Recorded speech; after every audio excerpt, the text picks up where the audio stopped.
Pace of marketing, in touch with positive people. Power of distributor 25ാമത്തെ ചാപ്റ്ററിലേക്ക് ഏവർക്കും സ്വാഗതം, നമസ്കാരം.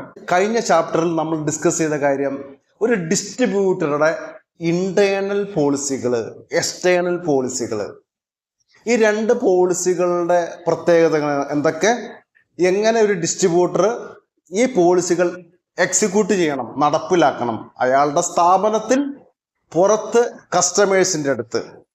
ഇപ്പോൾ ഇന്റേണൽ പോളിസികൾ എന്ന് പറയുന്നത് ആ സ്ഥാപനവുമായി ബന്ധപ്പെട്ട്, സ്റ്റാഫുകളുമായി ബന്ധപ്പെട്ട് അവരുടേതായ വ്യക്തിപരമായ ഇന്റേണലായ കാര്യങ്ങളാണ് ഉദ്ദേശിക്കുന്നത്.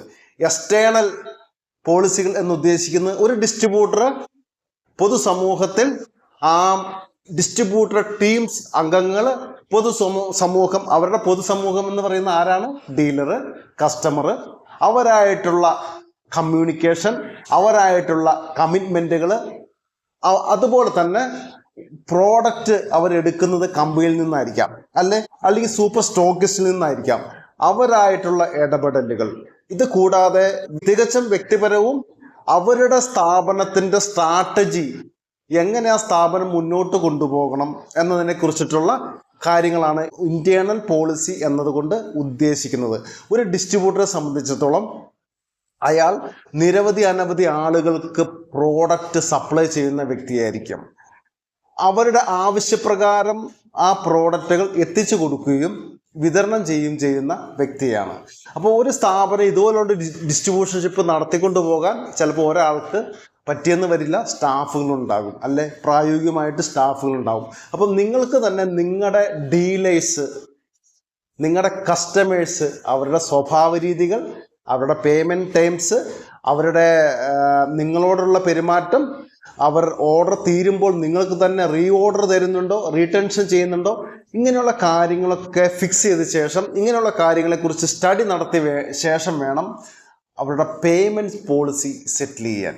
അതുപോലെ തന്നെ നിങ്ങൾ ചിലപ്പോൾ ചില ഡീലേഴ്സിൻ്റെ കയ്യിൽ നിന്ന് പേയ്മെൻറ്റ് റെഡി പേയ്മെൻ്റ് ആയിട്ട് വാങ്ങിക്കുന്നവരുണ്ടാകാം. അങ്ങനെയുള്ള ഒരു ഗ്രൂപ്പ് ഓഫ് കസ്റ്റമേഴ്സ് ഒരു ഡിസ്ട്രിബ്യൂട്ടേഴ്സിന് ഉറപ്പായിട്ടുണ്ടാവും.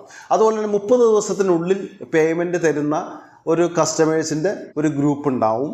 അതുപോലെ തന്നെ 60 ദിവസത്തിനുള്ളിൽ പേയ്മെൻറ്റ് തരുന്ന ഒരു ഗ്രൂപ്പ് ഉണ്ടാകും. ചിലപ്പോൾ 90 ദിവസത്തിനുള്ളിൽ തന്നെ പേയ്മെൻറ്റ് തരുന്ന ഒരു ഗ്രൂപ്പ് ഉണ്ടാകും. കാരണം 90 ദിവസത്തിനുള്ളിൽ പേയ്മെൻറ്റ് തരുന്ന ആ ഗ്രൂപ്പിനെ ഒരു കാരണവശാലും നമ്മൾ ഒരു ഡിസ്ട്രിബ്യൂട്ടർ എൻ്റർടൈൻമെൻറ്റ് ചെയ്യാൻ പാടില്ല. അത് മാക്സിമം ഡിസ്കൗണ്ട് സ്വല്പം കൂട്ടിയെങ്കിൽ പോലും പേയ്മെൻറ്റ് പെട്ടെന്ന് വാങ്ങിച്ചെടുക്കാനുള്ള ഒരു സിസ്റ്റത്തിലേക്ക് കൊണ്ടുവരണം. എനിക്ക് തോന്നുന്നു ഫുഡ് പ്രോഡക്റ്റ് ഒഴിച്ചിട്ട് ബാക്കിയെല്ലാം തന്നെ പേയ്മെൻറ്റ് ഇതേപോലെ തന്നെ ഔട്ട്സ്റ്റാൻഡിങ് കൂടാനുള്ള പോളിസികളും സാധ്യതകളുണ്ട്. അപ്പോൾ ഇൻറ്റേർണൽ പോളിസികൾ സെറ്റ് ചെയ്യുമ്പോൾ നിങ്ങൾക്ക് ABCD എന്ന ഷോപ്പ് ഉണ്ടെങ്കിൽ ആ 3 ഷോപ്പിലും നിങ്ങൾ വ്യത്യസ്തമായ ക്രെഡിറ്റ് പീരീഡാണ് കൊടുക്കുന്നതെങ്കിൽ ഒരു കാരണവശാലും നിങ്ങൾ റെഡി പേയ്മെൻറ്റിന് നിങ്ങൾ ഡീൽ ചെയ്യുന്ന നിങ്ങളുടെ കസ്റ്റമർ, നിങ്ങളുടെ പ്രീമിയം കസ്റ്റമറായിട്ട് തന്നെ നിങ്ങൾ അത് മനസ്സിലാക്കുകയും ആ രീതിയിലുള്ള സർവീസുകൾ, ആ രീതിയിലുള്ള കോംപ്ലിമെൻറ്റുകൾ, ആ രീതിയിലുള്ള സപ്പോർട്ടിംഗ് ആയിട്ടുള്ള കാര്യങ്ങൾ കുറച്ചുകൂടി കാര്യക്ഷമമായിട്ട് നിങ്ങൾക്ക് ചെയ്തു കൊടുക്കാൻ സാധിക്കണം. അത് നമ്മുടെ ഒരു ഇൻറ്റേർണൽ പോളിസിയുടെ ഏറ്റവും ബൃഹത്തായ കാര്യക്ഷമമായ ഒരു കാര്യം തന്നെയാണ്. കാരണം നമ്മൾ ഒരു പരിധി വരെ റെഡി പേയ്മെൻറ്റിന് ഡീൽ ചെയ്യുന്നു എല്ലാ കസ്റ്റമേഴ്സിൻ്റെ അടുത്തും എന്നായിരിക്കാം ചിലപ്പോൾ പറഞ്ഞിരിക്കുന്നത് അവരുടെ അടുത്ത്. അപ്പോൾ അങ്ങനെയുള്ള സാഹചര്യത്തിൽ നമ്മൾ 90 ദിവസമോ അല്ലെങ്കിൽ 60 ദിവസമോ ക്രെഡിറ്റ് നമ്മൾ കൊടുക്കുന്നുണ്ട് എന്നുള്ള ഒരു മെസ്സേജോ അതുമായി ബന്ധപ്പെട്ട കാര്യങ്ങളോ ഈ റെഡി പേയ്മെൻറ്റ് കസ്റ്റമറുടെ അടുത്ത് ഒരു കാരണവശാലും പറയാൻ പാടില്ല. അത് മാത്രമല്ല, റെഡി പേയ്മെൻറ്റ് കസ്റ്റമേഴ്സിന് നമ്മൾ കൊടുക്കുന്ന ഡിസ്കൗണ്ട് സ്ട്രക്ചർ ഒരിക്കലും 90 ദിവസം കഴിഞ്ഞ ഒരു കസ്റ്റമേഴ്സിന് കൊടുക്കാൻ സാധിക്കില്ല. അങ്ങനെ ബിസിനസ് കൊണ്ടുപോകാനും സാധിക്കില്ല. അപ്പോൾ ഫസ്റ്റ് ഓഫ് ഓൾ ഇൻറ്റേർണൽ പോളിസികളിൽ പറഞ്ഞു വയ്ക്കാൻ ശ്രമിക്കുന്നത് നമ്മുടെ കസ്റ്റമേഴ്സിനെ ക്ലാസിഫൈ ചെയ്യാൻ സാധിക്കണം.